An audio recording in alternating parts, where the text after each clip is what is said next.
Hi guys, I'm Kuya Mark. So napanood natin last video kung paano mga ka-AG moms natin ay nagbigay ng tips and tricks kung paano pinapakain ng vegetables ang kanilang mga kids. Ngayon guys, tingnan naman natin kung paano ina-apply ang tips and tricks na yon.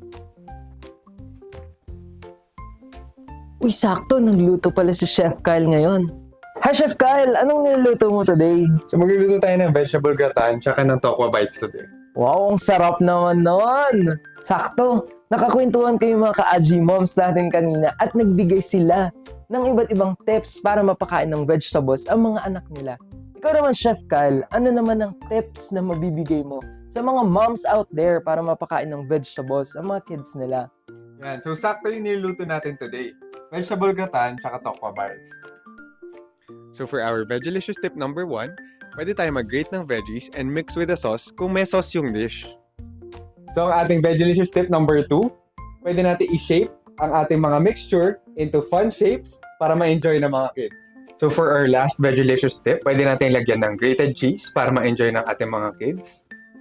At syempre, hindi natin pwede kalimutan ng aji ginisa that will give more meaty gisa taste that our kids will love.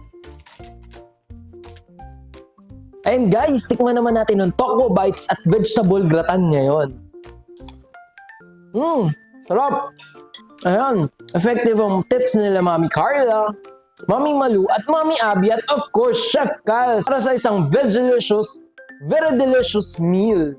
Guys, kung gusto nyo rin matikman ng tokwa bites at vegetable gratin na very delicious, visit cookmunitybyajinomoto.com for the full recipe.